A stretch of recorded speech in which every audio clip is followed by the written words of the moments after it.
My name is Josephus. I am a spoken word poet, author, writer, creator, mentor, teacher, brother, and son. And if it deals with spoken word poetry, writing, creating, speaking, teaching, loving, sharing, I'm there.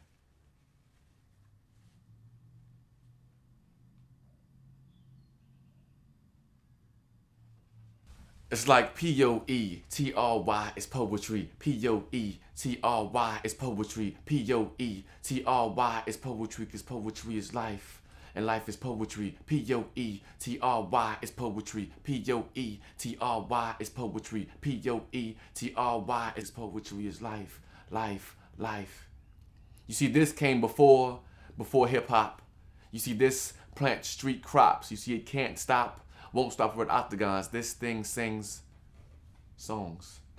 It prolongs life after death. You see, it moves in stealth, improves the quality of life. This thing flows through pipes to irrigate land and turn grass green. This thing steams the wrinkles out of my daily.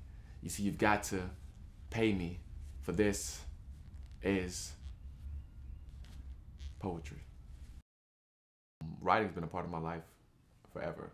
In the fourth grade, I was asked to write an essay about my father, and in that, I actually won a fourth place ribbon. As you put on the wall, and it was my first accolade for writing. It's like any child, when you do something and you get a piece of candy or a pat on the back for it, you want to do it again to see what else you can get. So I wrote. I enjoyed it. It was an outlet for me. And then in school, we actually had to do poetry, for different projects and whatnot. And I didn't actually know what it was poetry until my teacher said, "This is a poem." I was like, "Oh, okay, that's nice." So as I went through high school, I started writing more poetry, and now part of what I teach in the school systems is master classes on poetry, because here in Guilford County, poetry is part of the middle school curriculum. So similes, metaphors, onomatopoeia, theme, mood, all these poetic devices are part of the language arts curriculum here in Guilford County.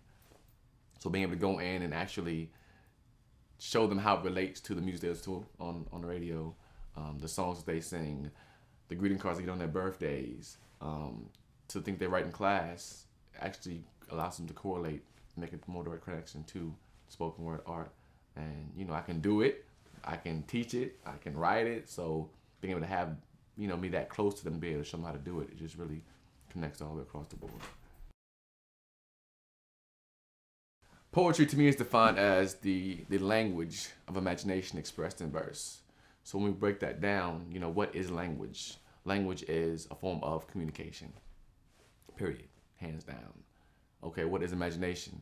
Imagination is, a little purple squirrel with green Chuck Taylors on. It's whatever your mind can think of. There are no limitations to your imagination. It can be whatever you decide it to be. So then you have a form of communication fused with your imagination, which those two alone is just profound. I can sign, I can dance, I can talk, I can sing, I can rap, I can look at you. Body language is a form of poetry. We connect that to the commercials we see on TV. We've got people dancing and singing all these different jingles to attract you to buy this product. But in essence, what are they doing? They're communicating something to you using their imagination expressed in verse, which could be song verse or written verse or Bible verse. And I do a lot of work with the public school system.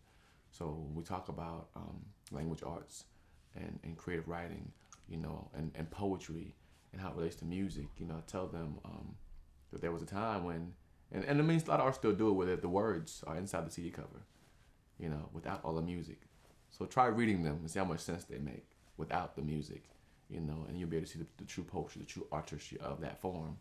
But if they're just four words, blocked up, that make no sense at all when put together, then you can see the difference between a true poet and lyricist versus, an entertainer, so we're able to really break it down and show them the difference and make them more conscious listeners.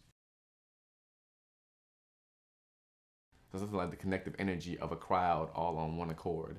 It's nothing like being next to a person that you have no idea who they are, where they're from, but because you're listening to the same thing, you're channeling the same feeling and emotion. And before you know it, your best friend is sitting next to you because you all been cheering all night, or connecting all night on something that you've heard or seen.